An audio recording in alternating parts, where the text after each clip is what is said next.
প্রিয় দর্শক, আমি ইব্রাহিম চৌধুরী খোকন বাঘা ইব্রাহিম টক শো থেকে আপনাদের শুভেচ্ছা এবং ভালোবাসা জানাচ্ছি। আপনারা যারা নিয়মিত আমার এই অনুষ্ঠান শুনছেন, আমাকে নানানভাবে সমর্থন দিয়ে সাথেই থাকছেন, আপনাদের প্রতি আবার কৃতজ্ঞতা জানাচ্ছি। আমি আজকে একটু বাংলাদেশ বিষয় নিয়ে কথা বলতে চাই যে আমরা যদিও প্রবাসী বাংলাদেশের রাজনীতি, বাংলাদেশের বাস্তবতা এইসব নিয়ে কথা বলা বাংলাদেশের থেকে এক, বাংলাদেশের বাইরে থেকে আরেক। এবং সমস্যা হচ্ছে যে এইসব ব্যাপারে আমরা এড়িয়েও যেতে পারি না। আমরা যারা প্রথম প্রজন্মের মানুষ, বাংলা সংবাদপত্রের সাথে কাজ করি, দেশে হোক বাইরে হোক, আমার পাঠক, আমার পরিবার, আমার সমাজ সব বাংলাদেশি, তাদের যে কোনো আলাপেই প্রথম প্রসঙ্গটা হচ্ছে যে বাংলাদেশ।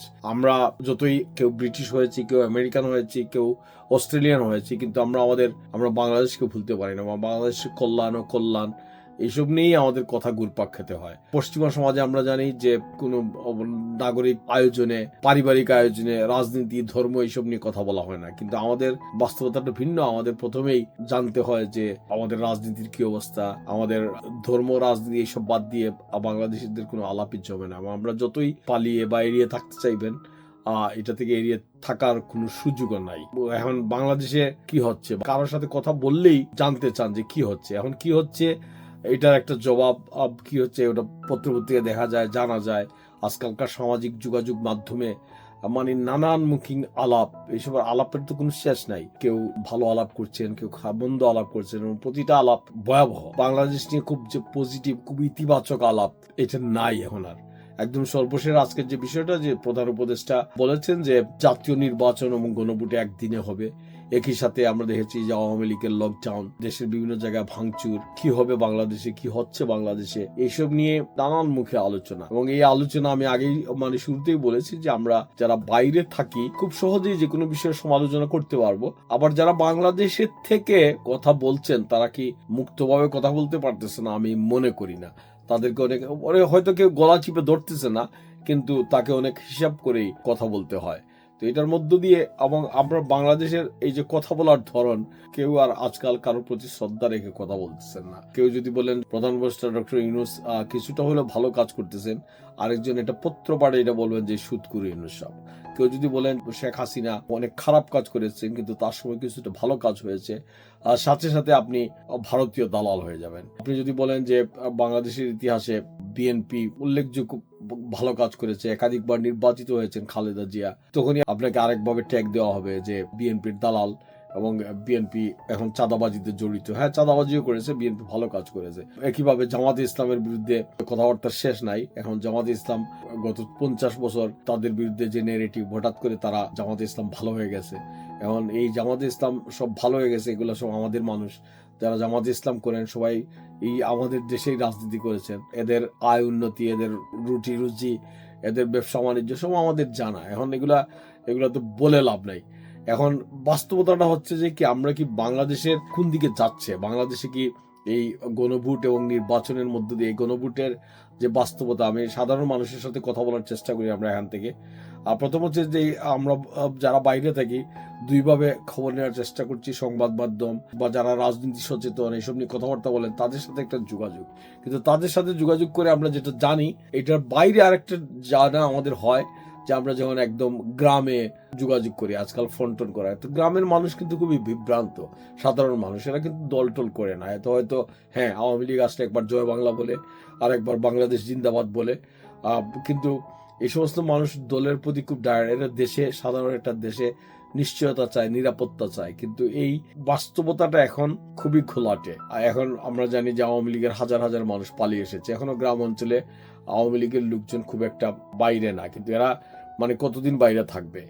আচ্ছা, এখন এই নির্বাচন এবং গণভোটের মধ্যে দিয়ে কি হবে, যে সংবিধান পরিবর্তন হয়ে যাবে, রাষ্ট্রের চেহারা এই গণভোটের বদলে যাবে, এবং গণভোটে কিভাবে ভোট দিবে, এই 4টা ভোটের সময় হা জয় যুক্ত হয়েছে বলে যারা নির্বাচিত হবেন জাতীয় নির্বাচনে, তারা এই গণভোটের রায়ের মধ্য দিয়ে সবকিছু বাস্তবায়ন করবেন, অথবা অটোমেটিক্যালি বাস্তবায়িত হয়ে যাবে একটা নির্দিষ্ট দিনের পরে। খুবই ক্যালকুলেটিভ ওয়েতে এটা জুলাই সনদে এইসব লেখা হয়েছে, কিন্তু এসব যে পরবর্তীতে আইন আদালতে যাবে না, এবং যারা নির্বাচনে সংখ্যাগরিষ্ঠতা পাবেন, সংখ্যাগরিষ্ঠতা না পেলেও যে সমস্ত মানুষজন নির্বাচিত হবেন, তারা এই বিষয়টা কিভাবে নেবেন, আইন আদালত, সেনাবাহিনী এরা কিভাবে নিচ্ছে, এইসব ব্যাপারে কোনো স্পষ্ট বাস্তবতা এখন আমরা দেখতে পারতেছি না।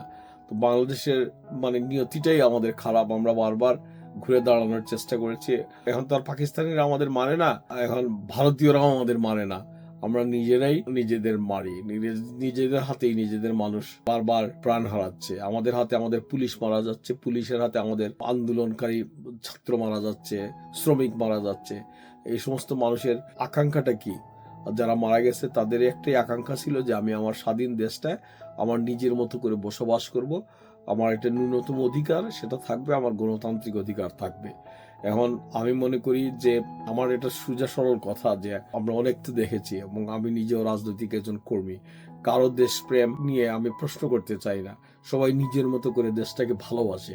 এই শ্রদ্ধা থেকেও যদি বলি, কিছু ন্যূনতম বিষয় একবার বারবার চেষ্টা করেছি কিন্তু পারি না। এইবার 24-এর যে পরিবর্তনের যে চেষ্টা হলো, তারপরে আমরা ডক্টর মোহাম্মদ ইউনূস তিনি প্রধান উপদেষ্টা হিসেবে আসলেন। বাংলাদেশের রাজনীতিবিদরাই যেমন 90-এর আন্দোলনের পরে সাংবিধানিক সংকট ছিল, কিন্তু সেটা রাজনীতিবিদরা সমাধান করতে পেরেছিলেন। রাজনীতিবিদদের সমাধান, এটা রাজনীতিবিদদের কাজ। আপনি আমরা যত দক্ষ মানুষ হন, যত যোগ্যতা সম্পন্ন মানুষ হন, এবং ডক্টর ইউনূস তিনি নিজেও জানেন যে এই রাজনীতির কঠিন কাজটা এটা চালিয়ে নেওয়া খুব জটিল। এবং এই সময়ের মধ্যে তিনি যে এখন আমি যদি বলি যে এই গত 1.5-2 বছর তিনি যখন মানে 4 আগস্টে ক্ষমতায় আসছেন, সেটা একটা বিষয়, কিন্তু এখন তিনি ক্ষমতায় আছেন কার সমর্থনে? একটা সাংবিধানিক একটা যোগসূত্র, সেনাবাহিনী, জনগণের সমর্থন, দলের সমর্থন, না পশ্চিমা মহলের সমর্থন? আমি মনে করি যে পশ্চিমা মহলের ব্যাপক সমর্থনে এখনো ডক্টর ইউনূস টিকে আছেন, এবং বাংলাদেশের 24-এর 5 আগস্টের পরে কোনো বিকল্প নাই। এই জন্যই তার উপর নির্ভর করতে হয়েছে অনেকগুলো রাজনৈতিক দলকে। এখন কি পশ্চিমা মহল বিকল্প খুঁজে পেয়েছে, অথবা আমরা আমাদের নেতা খুঁজে পেয়েছি? আমরা আমাদের ভবিষ্যৎ ঠিক করার মতো একটা জায়গায় ঐক্যমতে পৌঁছতে পেরেছি? আমার তো সন্দেহ হয় আমরা সে জায়গায় নাই। নাটাই তো আমাদের হাতে নাই। সুরঞ্জিত বাবু বেঁচে থাকলে, আব্দুস সামাদ আজাদ বেঁচে থাকলে, সাইফুর রহমান বেঁচে থাকলে, সালাম তালুকদাররা বেঁচে থাকলে এটা বলতেন নাটাই কার হাতে, তো তাদের কথাবার্তা ইঙ্গিত থাকতো। তো আমার এখন মনে হচ্ছে যে মানে এই গণভোট বা হানা ভোটের মধ্য দিয়ে আমাদের একটা রাজনৈতিক স্থিতিশীলতা চলে আসবে, এটা মনে করার কোনো কারণ নাই। এখনো যারা নাটাই ঘোরাচ্ছে তারা কি চাচ্ছে আমরা জানি না। আমাদের সেই জানা পর্যন্ত আমরা একটা শঙ্কায়, একটা উৎকণ্ঠায় থাকতে হবে, এবং আমাদের নিয়তিকে আমাদের বরণ করতে হবে। আমি আপাতত এই কথা বলেই, যেহেতু আরো কোনো সুস্পষ্ট অনুমান ভিত্তিক আমি কিছু বলতে চাই না।